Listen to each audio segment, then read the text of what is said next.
Well, now, the United Nations Secretary-General Ban Ki-moon is in Nigeria right now and has held a meeting with President Mohammadu Buhari, backing his fight against Boko Haram. He's the latest world leader to pledge support for the country's new ruler, who has vowed to smash the terrorists.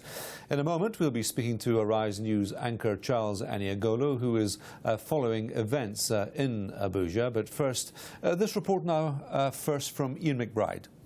Ban Ki-moon arrived in Abuja just hours after the military revealed Boko Haram fighters had tried to ambush a convoy carrying Nigeria's Army Chief of Staff, Lieutenant General Tukur Buratai.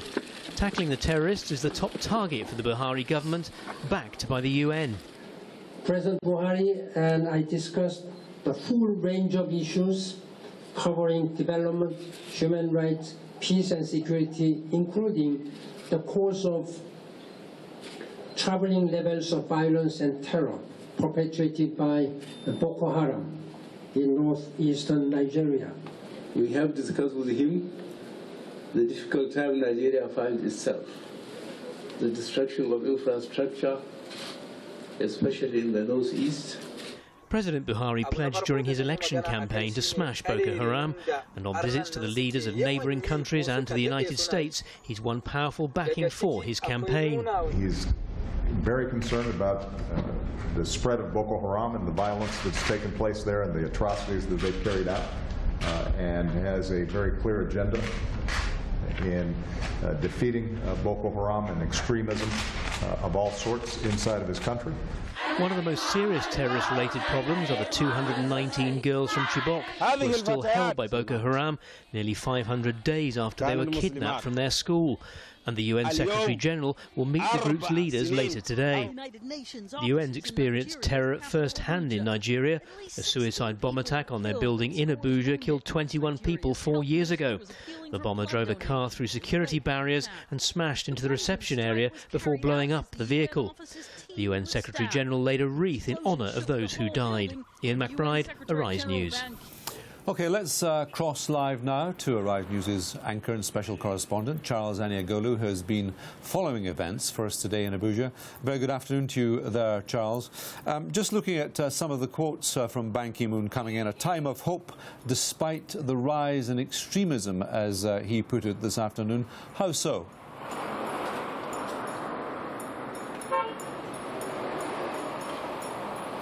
Hello there, David, from Abuja. I think it was a very optimistic outlook from the UN Secretary-General, coming on the heels of Nigeria's successful election and a new president that many international leaders can trust, including the United Nations Secretary-General. So I think the idea was that this visit is predicated on the hope that a man who has the element of take-charge ability and the trust of the international community is now in charge of Nigeria at a time of great trauma, if you like, with Boko Haram attacking, asymmetrically from all sides, and this new report, of course, suggesting that Boko Haram members are now fighting with Islamic State. So, as he expressed optimism and hope, there was also a warning note that the world and Nigeria is getting more dangerous. Charles, I'm just wondering what Mr. Ban can add, or the UN can give to Nigeria of a concrete nature in the fight against, whether it be corruption, whether it be Boko Haram, or even democracy in general.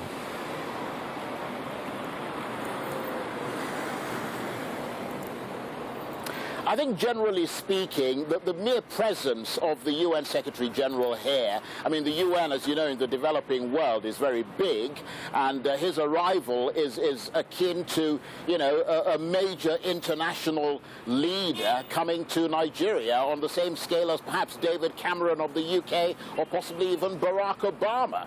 So it provides a tremendous inspiration and boost to the Nigerian people, and certainly to the President presidency. On a more practical level, the UN can do a lot in terms of humanitarian assistance. The shattering trauma of Boko Haram's nightmare continues across the northeast, and I think that it is in that sort of direction that the UN can do a lot in terms of helping with the humanitarian assistance, providing relief materials, but also rallying international support and giving a stamp of legitimacy and approval to the Nigerian government's efforts to tackle the Boko Haram insurgency. And all of this, Mr. Ban's visit, coming at a time when the Army Chief of Staff has been ambushed by Boko Haram in the east near Maiduguri.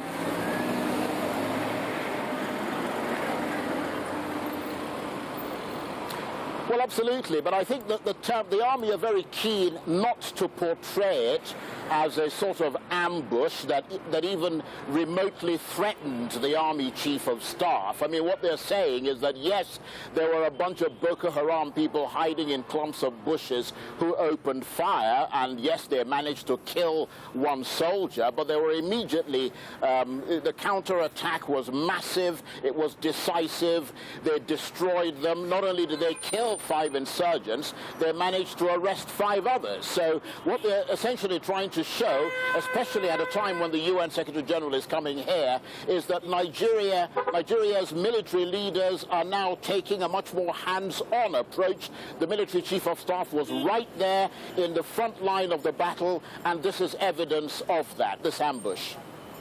And of course, I suppose a major thing, a major positive in weeks, well, at least days or weeks to come, we don't know for certain yet.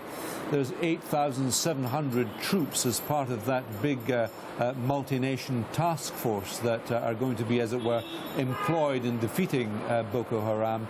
The President Buhari, saying that may well take only 3 months.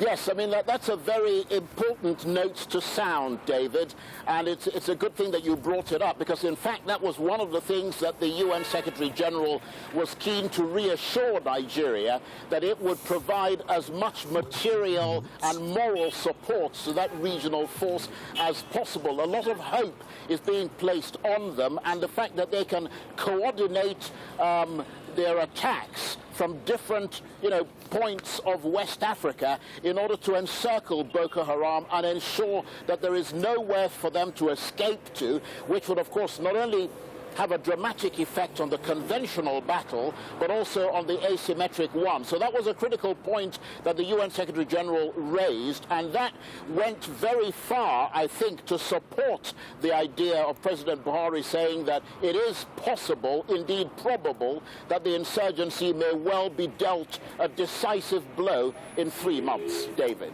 All right, Charles, thank you very much indeed for that. Good to talk to you this afternoon. Well, the Nigerian political analyst Lagun Akinloye joins me now in the studio. Very good afternoon to you. Do you agree with Ban Ki-moon that this is a time for hope in Nigeria? I think the recent election showed that democracy is moving in a certain direction. I think that President Buhari rode on a crest of hope. People believed in a new Nigeria when he got elected. So Ban Ki-moon is correct when there is a hopeful environment and people do believe that a new dawn has come to Nigeria, yes. And what about the likes of Boko? We were hearing from Charles there that, I mean, there is a big push on to defeat them, rather obviously, and it is a major, major push. There's corruption, there's people living on the breadline, as it were. What hope can be gleaned from that scenario? I mean, you are right when you say that the indices of poverty are rising, unemployment is rising, the price of oil is decreasing. But at the same time, one of the biggest evils in Nigeria is corruption. Nigeria's savings have been depleted via that, the excess crude account, the foreign reserves, X, Y, and Z. And these things are something that Buhari and people believe, and he himself believes, can plug the gap, can put a hole in corruption, and can possibly stem the tide of lost money. Once you are able to plug corruption, situation, then the rest he hopes will follow in terms of development, in terms of employment, in terms of putting the country in a better position. And of course, Ban Ki-moon going to Abuja, obviously chat to businessmen, chat to major politicians as well, but at the same time commemorating that bombing of the UN building 4 years ago. That was a very tough situation. I remember it myself being in the office on that day and hearing the news around the world. It was the first time that Boko Haram became extremely audacious and brought their reign of terror to the capital of Nigeria. Ban Ki-moon is right to go to the building, and we just hope that the situation like that never happens again. What do you think about, just to drill down a bit further into the Boko problem? I mean, we've been hearing so much about it over the past, well, maybe 15,000 people have been killed, and since President Buhari took power, I gather about 1,000. So it goes on, this insurrection, uninterrupted, it would seem. Do you think that they can really make a fist of it here? I mean, Charles was telling us there about this so-called asymmetrical war. Of course. He also tells us on a daily basis that there is no leader as such. This Abu Bakr Shekau guy is not the leader. It may well be someone else. There are different factions. So how is it that one can encompass a thrust toward them and beat them at the end of the day in 3 months? 3 months was always going to be a hopeful figure to give for defeating Boko Haram. Definitely with the international spread, with their guerrilla attacks, such things might take a bit longer. But one thing that President Buhari and the International Task Force are trying to do is strengthen the coordination of the militaries between Niger Republic, Cameroon, Benin, and Nigeria.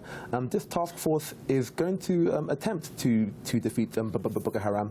One of the reasons why I think Boko Haram have become more audacious in recent times was previously, before the last election, President Goodluck Jonathan had enlisted the help of foreign mercenaries to push them back, and actually did receive making strong grounds against them. And when Buhari got on board, bear in mind the Nigerian army chiefs have been changed, the mercenaries have been sent home, and a new strategy is being developed. Once that happens, it makes a new situation a bit more difficult in terms of timing to actually defeat them.